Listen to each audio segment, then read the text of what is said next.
So it occurred to me the other day that building a home is like building a marriage. Both require planning, building, and constant upkeep. I should know. I've built both. Now I'll admit, neither of those things sound like fun, but I've discovered that a project is all in how you look at it. Oh dear, can you join me for a project? Well, my experience with home building is rather unique. I'm not a builder by trade. Quite the contrary, my hands have tended to get more dirty on a keyboard than behind a hammer. My toolkit has tended to include computers, cameras, wires, mics, that kind of thing. I was rarely into a Home Depot, and I'd never graced the show floor of an IKEA. Now, a few years ago, that was all about to change. The family farmhouse I grew up in was ready for a makeover and addition. All of a sudden, I started seeing an awful lot of Home Depot. In 1993, my experience with marriage was non-existent. I was 23. I and my then girlfriend had dated or gone out or gone steady or whatever we called it at the time for about 5 years. We thought we knew something about relationships because, well, we'd maintained one more on than off for those 5 years. The truth is, I was as naive in 1993 about marriage as I was about building a house in 2010. What I love is that naivety was not about to stop either. So having seen a number of homes built, I knew that they started with a plan. In fact, they even call them plans. So having a plan seemed like a good idea. We worked with an architect on a number of designs for the addition to the home. As time went on, it became more clear that I was becoming more involved with the design process, and I wanted to make changes more and more all the time, and it just made sense for me to take over the design work. I also learned around this time that as the homeowner, I could submit my own plans to the town for approval. I now found myself very deep into this. Well, we wanted to build an addition to this home that not only created the space and functionality for all of us, but did so in a way that minimized our carbon footprint. Working with a green building designer, I took an informal 1-year education in green building. The result was plans that called for a structure that featured exterior walls built of insulated concrete forms, a roof with spray foam insulation, triple pane glass doors and windows while being heated through radiant floors. Through this, I discovered planning was key to a home building project. Well, the planning of my marriage was much less detailed. I understand that marriage planners now exist, but in 1993, I'm sure it wasn't even a thing.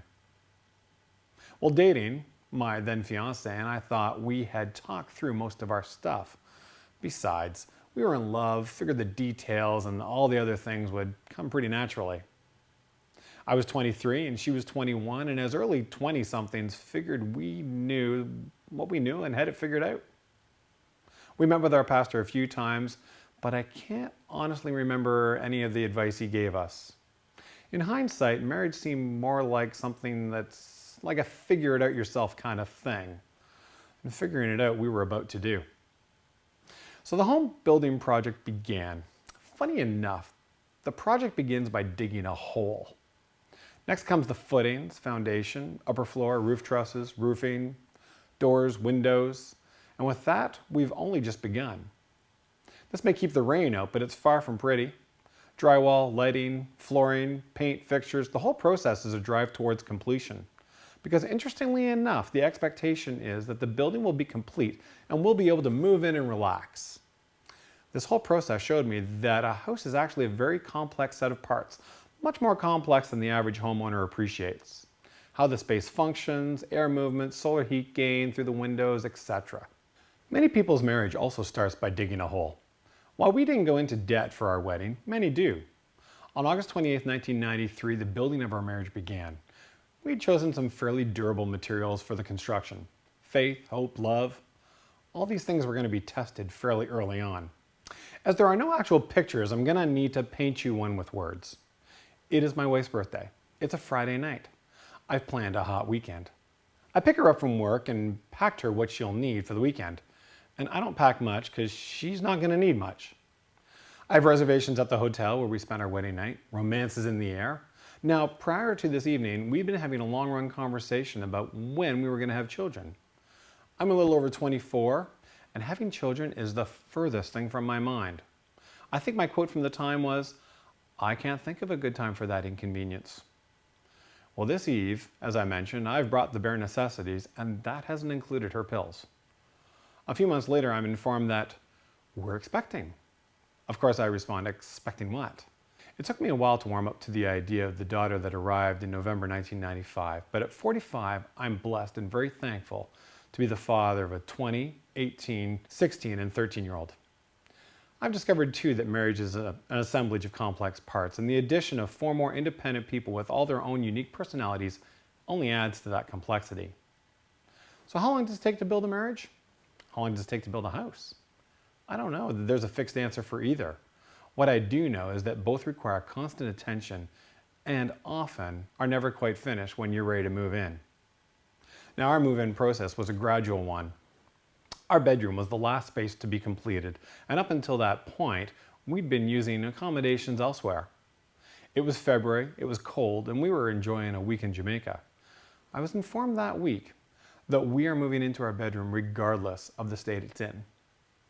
It was drywalled, painted, and much of it was ready, but it was missing a door. It's amazing how a relatively minor item can have a huge impact. A door was quickly acquired, and we went on to complete the bedroom space. All of this took patience, understanding, and communication. Did I mention communication? Like hot water for showers, you can never have enough of it. We are not static creatures. We live, we grow, we change. I'm not the same person I was on my wedding day in 1993. Needs and desires have shifted for both of us.